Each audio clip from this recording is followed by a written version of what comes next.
जरा सोचिए, नवंबर 24, 1971 अमेरिका में थैंक्सगिविंग मनाई जा रही थी। पोर्टलैंड के एयरपोर्ट पर लोग अपने घर जाने के लिए बेताब थे, अपनी फ्लाइट्स का इंतजार कर रहे थे। सबको सिर्फ अपने घर पहुंचना था, फैमिली के साथ डिनर करना था, टर्की खाना था, हॉलिडे एंजॉय करना था। लेकिन उनमें एक ऐसा इंसान भी था जो रूटीन के सफर पर नहीं जा रहा था। उसका मिशन कुछ और था, एक ऐसा मिशन जो उसे दुनिया की सबसे बड़ी मिस्ट्रीज में से एक बना देता। वो आदमी अपने मिड 40s का लगता था, काला कोट, सफेद शर्ट, एक काली सी टाई और हाथ में एक पुराना सा ब्रीफकेस, चेहरे पर डार्क सनग्लासेस। अगर आप उसे देखते तो ऐसा लगता कि ये कोई बिजनेसमैन है और अपने किसी बिजनेस ट्रिप पे जा रहा है। उसने टिकट काउंटर पे जाके सिर्फ $20 कैश दिया और पोर्टलैंड से सियाटल तक की 1 वे टिकट बुक की, जो कि एक छोटी सी फ्लाइट थी।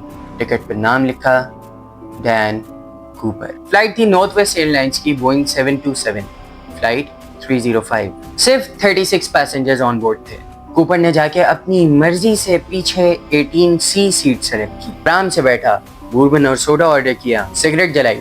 हर चीज नॉर्मल लग रही थी। लेकिन फिर उसने फ्लाइट अटेंडेंट की तरफ अपनी नजरें घुमाई। उसे बुलाकर उसने एक नोट दिया। फ्लोरेंस ने पहले सोचा कि ये शायद कोई आदमी फ्लर्ट कर रहा है, इसीलिए उसने वो नोट कैजुअली अपनी पॉकेट में डाला और चली। लेकिन कूपर हल्का सा लीन हुआ और धीमी सी आवाज में कहा, miss, I have a bomb here and I really like you to sit beside me. Florence का तो जैसे रंग उड़ गया। उसने नोट खोला जिसमें बॉम्ब के मैसेज के साथ सारी डिमांड्स रखी हुई थी। कूपर को $2 लाख $20 के बिल्स में और 4 पैराशूट चाहिए थे और ये सब सियाटल पहुंचने से पहले अरेंज करना था। और कूपर ने कहा कि अगर तुमने कोऑपरेट किया तो मैं तुम सबको जिंदा छोड़ दूंगा। सोचिए उस वक्त क्रू पे क्या गुजरी होगी। कैप्टन विलियम स्कॉट ने फौरन ATC को इन्फॉर्म किया। मैसेज FBI तक पहुंच गया। सियाटल में एयरलाइन और FBI ने ये डिसाइड किया कि इसकी शराइत मान ली जाए और इसकी सिर्फ एक वजह थी, पैसेंजर्स की जान बचाना। $2 लाख अरेंज कर रहा है। It means 10,000 notes of $20। हर एक नोट का सीरियल नंबर रिकॉर्ड किया गया, साथ ही 4 पैराशूट्स भी अरेंज कर लिए गए। फ्लाइट जो नॉर्मली 30-40 मिनट की होती थी, कूपर के कहने पर 2-3 घंटे हवा में घूमती रही। ये इसलिए था ताकि रैंसम अरेंज किया जा सके। फ्लाइट में पैसेंजर्स को कुछ भी पता नहीं था, उनके लिए ये सिर्फ एक डिलेड फ्लाइट थी। ड्रिंक्स और स्नैक्स सर्व हो रहे थे, कोई टेंशन नजर नहीं आ रही। सिर्फ क्रू मेंबर्स और हाईजैकर जानता था कि ये जहाज हाईजैक हो चुका है। शाम के 5:35 पर फ्लाइट सियाटल पहुंचती है। मौसम खराब था, बारिश और अंधेरा। प्लेन को आइसोलेटेड रनवे पर पार्क कर दिया गया। FBI ने रैंसम और पैराशूट्स डिलीवर किए। कूपर ने उन्हें कामली चेक किया और फिर एक फैसला लिया, एक बहुत ही शॉकिंग फैसला। उसने सारे पैसेंजर्स रिलीज कर दिए। ऐसे वक्तों में हाईजैकिंग के केसेस में होस्टेजेस को रखा जाता है, लेकिन कूपर ने सबको फ्री कर दिया। सिर्फ क्रू को रखा, पायलट, को पायलट, फ्लाइट इंजीनियर और एक अटेंडेंट। इससे एक चीज तो क्लियर हो गई थी, कूपर का टारगेट सिर्फ पैसा और एस्केप था। उसे कोई वायलेंस नहीं फैलानी थी। अब उसने पायलट्स को नए ऑर्डर्स दिए। प्लेन को मेक्सिको सिटी ले जाओ, एल्टीट्यूड 10,000 फीट से ऊपर ना हो, स्पीड 200 नॉट्स पर रखो, फ्लैप्स 15 डिग्रीज पर रखो, लैंडिंग गियर नीचे रहने दो। इसके बाद पायलट्स भी हैरान रह गए।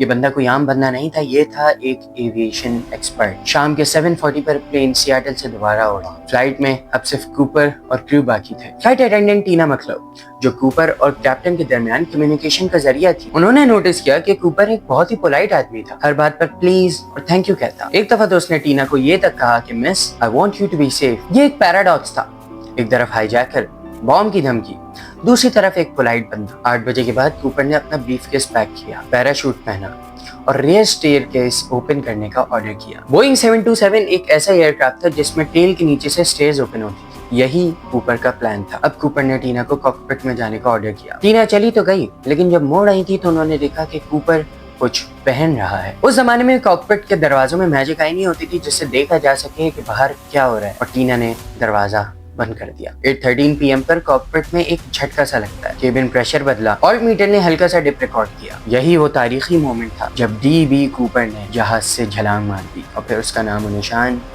कहीं ना मिला। अंधेरा, बारिश, तूफान, 10,000 फीट की ऊंचाई, नीचे फॉरेस्ट और माउंटेन्स, और एक आदमी $2 लाख के बैग और पैराशूट के साथ हवा में कूद गया। पायलट्स ने रीनो, नेवाडा में इमरजेंसी लैंडिंग की। FBI ने प्लेन सर्च किया, सारा क्रू सेफ था, लेकिन कूपर अब गायब हो चुका था। सिर्फ एक चीज पीछे छोड़ी गई थी, अ black clip on tyre. FBI ने फॉरेन सर्च ऑपरेशन शुरू किया। 2 स्टेट्स, ऑरेगन और वॉशिंगटन की फॉरेस्ट छाने, हेलीकॉप्टर्स, सोल्जर्स, एजेंट सब निकल गए, लेकिन कुछ भी नहीं मिला, न कूपर, न बैग, न पैराशूट। अगले दिन अमेरिका की न्यूज पर सिर्फ एक खबर चल रही, hijacker vanished in the thin air with $200,000. अच्छा, यहाँ एक मजे की कहानी आपको सुनाता हूँ। इसका असली नाम डैन कूपर था, जो इसने अपने टिकट पे लिखा, लेकिन एक रिपोर्टर ने इसका नाम गलती से डीबी कूपर छाप दिया। तब से ये डीबी कूपर के नाम से मशहूर और इसका यही नाम लेजेंड बन गया। अगले 5 साल में FBI ने बहुत से सस्पेक्ट्स को इन्वेस्टिगेट किया। Ex military, paratroopers, criminals, pilots, हर एंगल चेक किया गया। सबसे फेमस सस्पेक्ट था रिचर्ड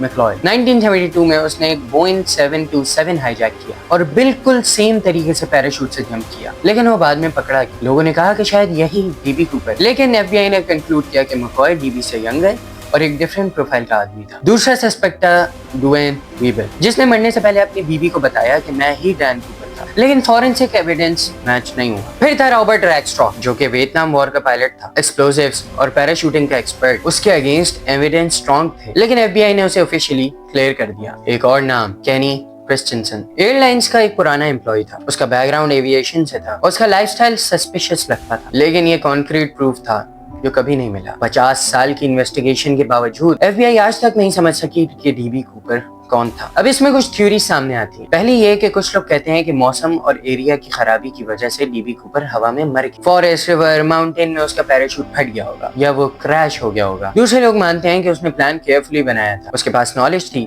पैराशूट स्किल्स थी और शायद ग्राउंड पर उसके अकम्प्लिसेस रेडी थे। तीसरा ये कि 1980 में एक छोटा सा लड़का कोलंबियन रिवर के किनारे खेल रहा था। उसने वहां पे मिट्टी में बरेड $5,800 निकाले। वो वही $20 बिल्स थे जो कूपर को दिए गए थे और आज तक वही मिले, बाकी पैसा कभी ना मिला। ये क्लू थ्योरीज को और कंफ्यूजिंग बनाता है।